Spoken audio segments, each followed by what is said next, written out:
দীঘার জগন্নাথ মন্দির নিয়ে সাম্প্রতিক সময় উত্তাল হয়েছে রাজ্য রাজনীতি। এবার সেই নিয়ে ফের একবার তৃণমূল সুপ্রিমোকে কটাক্ষ বিরোধী শিবিরের। দুর্নীতি ইস্যুতে কটাক্ষ করতে গিয়ে বিরোধীদের তরফে মমতা ব্যানার্জিকে রাবণের সঙ্গে তুলনা করা হলো। আর এই ঘটনায় নতুন করে উত্তাল বাংলার রাজনীতি। মমতা ব্যানার্জিকে রাবণের সঙ্গে তুলনা করলেন বিজেপির রাজ্য সভাপতি সুকান্ত মজুমদার। রাবণের প্রসঙ্গ টেনে তিনি হিন্দুদের সতর্ক থাকার বার্তা দিলেন। তিনি বলেন, রথ করানো কোনো সরকারের কাজ নয়, মমতা ব্যানার্জি হিন্দু ভোট পেতে এইসব করছেন। তিনি বলেন, ঠিক যেমন রাবণ সন্ন্যাসীর রূপ ধারণ করেছিল, মা সীতা ভেবেছিলেন উনি সাধু আর তারপর ভুল করেছিলেন। মমতা ব্যানার্জির দীঘার মন্দির দেখে কিছু মানুষ ভুল করছেন আর তার ফায়দা নিচ্ছেন মমতা ব্যানার্জি। মমতা ব্যানার্জি বুঝেছেন তার রাজপাট চলে যেতে পারে, রাজপাট ধরে রাখতে এইসব করছেন তিনি। সবটাই রাজনীতি।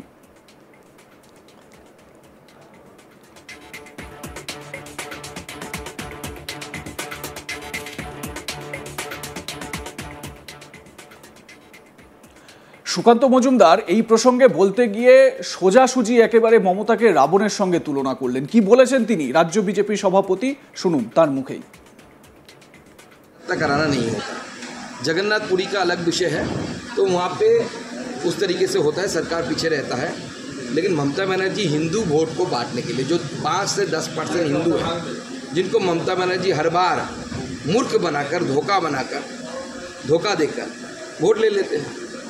जैसे रामायण में हुआ था, रावण भी भगवा पहन के आया था ना, माँ सीता ने समझ लिया कि साधु है, गलती कर बैठे। उसी तरह पश्चिम बंगाल के कुछ हिंदू जो गलती पर बैठे हैं ममता बनर्जी के मंदिर को देखकर, और ममता बनर्जी उसी गलती का नाजायज़ लाभ उठा रहे हैं, क्योंकि वो जानते हैं कि हिंदू वोट अगर ममता बनर्जी से जिस तरीके से दूर जा रहा है, कालीगंज इलेक्शन में भी 74% हिंदू वोट बीजेपी को मिला, तो इस तरीके से अगर चला तो ममता बनर्जी की राजपाट जाने वाली है, और राजपाट के लिए कुछ भी कर सकती है। ये पॉलिटिकल स्टैंड है, पूरा पॉलिटिकल है। जगन्नाथ प्रभु को ही पॉलिटिसाइज कर दिया ममता बनर्जी ने, जो पूरे देश में कहीं नहीं हुआ। ममता बनर्जी ने प्रभु जगन्नाथ को पॉलिटिसाइज।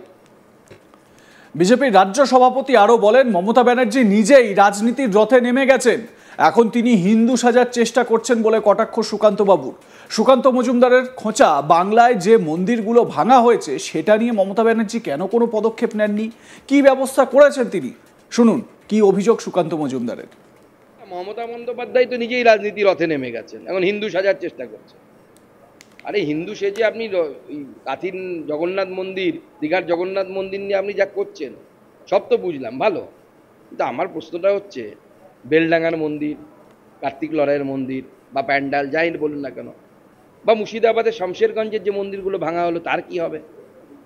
আপনি আগামী দিনে যে মন্দির ভাঙা হবে না তার জন্য কি ব্যবস্থা করেছেন?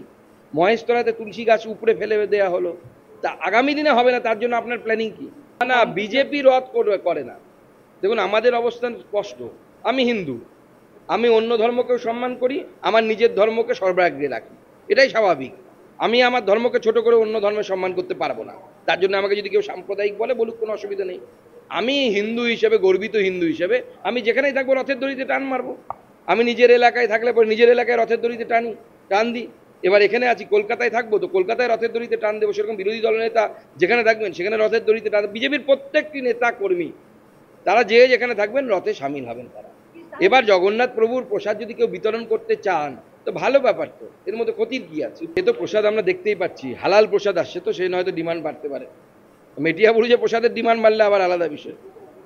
তবে ফিরহাদ হাকিম সাহেবের কাছে প্রসাদ হালাল না হারাম সেটা তো আগে ক্লিয়ার করতে বলুন। দীঘার পেছনে রাজনীতি আছে, দীঘা তো মন্দির নয়। আমরা মন্দিরে গিয়ে রথের দড়ি দাঁড়ি, মুখ্যমন্ত্রী বলছেন, মুখ্য সচিব বলছেন এটি একটি cultural centre, Jagannath cultural centre, আর মুখ্যমন্ত্রী তার প্রসাদকে নিয়ে হালাল প্রসাদ দেবেন? হয় এটা? আপনি পারবেন যে ঈদের নামাজে গিয়ে, যে খিলাফত কমিটির নামাজে পড়তে যান মুখ্যমন্ত্রী গিয়ে, ওখানে গিয়ে মুখ্যমন্ত্রী সর্বে ভবন্তু সুখিনা সর্বে সন্তু নিরাময়া বলতে পারবেন? ওখানে পিটিয়ে পিঠের চামড়া তুলে দেবেন মুখ্যমন্ত্রী ওরা।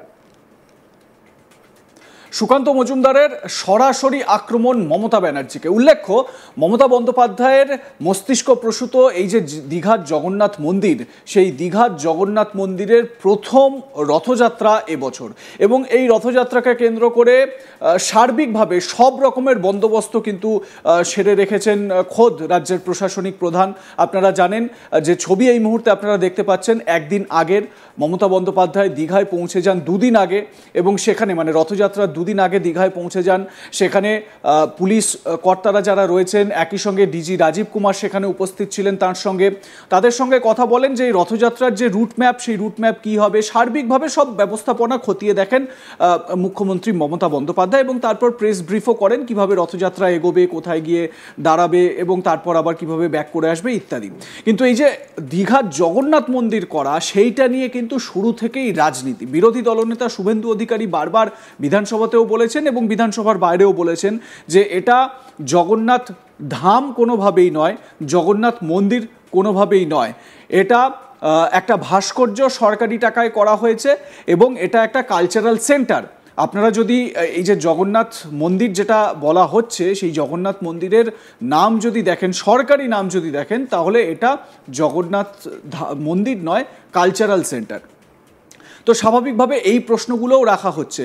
অন্যদিকে যারা রাজনৈতিক বিশেষজ্ঞ, যারা রাজনৈতিক বিশ্লেষক, তারা কিন্তু এটা স্পষ্ট বলছেন বা বুঝতেও পারা যাচ্ছে যে 26-এর বিধানসভা ভোটে যে হিন্দু ভোটটা বিজেপির জন্য বড় ফ্যাক্টর, যে হিন্দু ভোটের বেশিরভাগ অংশ পেয়ে বিজেপি প্রধান বিরোধী দলের তকমা পেয়েছে 2021-এ, এবং যেটা সাম্প্রতিক যে ভোট আমরা দেখলাম, উপনির্বাচন কালীগঞ্জে দেখলাম, যেখানে বিজেপির দাবি যে 70%-এর বেশি হিন্দু ভোট বিজেপি পেয়েছে, এই ভোটে কোথাও না কোথাও মুখ্যমন্ত্রীর একটা নজর রয়েছে, এবং সেই কারণেই তার এই যে জগন্নাথ মন্দির তৈরি করা, সেখানে এত ধুমধাম করে আয়োজন করা, রথযাত্রার আয়োজন করা ইত্যাদি, এই সমস্ত বিষয়। আপনারা জানেন যে বাংলার বেশিরভাগ মানুষ, আমি যদি খুব ভুল না হই তাহলে 90% মানুষ বাংলার, মানে হিন্দু সনাতনী যারা, তাদের এই 90% মানুষ জগন্নাথ দেবের পূজার্চনা করেন, বাড়িতে জগন্নাথ মূর্তি রাখেন, জগন্নাথ বলরাম সুভদ্রার নিম কাঠের তৈরি মূর্তি পুজো করেন, এবং মহা সমারোহে এই জগন্নাথের এই যে রথযাত্রা, এই রথযাত্রার দিন পুজো পার্বণ ইত্যাদি পালন করা হয়। মমতা বন্দ্যোপাধ্যায় কিন্তু ঠিক সেই জায়গাটাকেই মাথা করে, সেই জায়গাটাকে নজর রেখেই তার এই একটা মাস্টার স্ট্রোক বলাই যায়। এবং যারা রাজনৈতিক বিশ্লেষক, তারা বলছেন যে এতে করে 26-এ যে হিন্দু ভোট, সেই 26-এর বিধানসভায় হিন্দু ভোটের একটা বড় অংশ মুখ্যমন্ত্রী কিন্তু অতি সহজেই তৃণমূল কংগ্রেসের দিকে টেনে নিয়েছেন, এরকম অনেকেই মনে করছেন। আর সেই জায়গাতেই বিজেপির একটা আপত্তি, কারণ এই হিন্দু ভোটে যদি ভাগ পড়ে তাহলে আখেরে বিজেপির লস। তো এই বিষয়ে আপনাদের কি মতামত জানাতে ভুলবেন না। দেখতে থাকুন আজ তাক বাংলা, সাবস্ক্রাইব করুন আমাদের ইউটিউব চ্যানেলটি, বেল আইকন প্রেস করুন নোটিফিকেশন পেতে।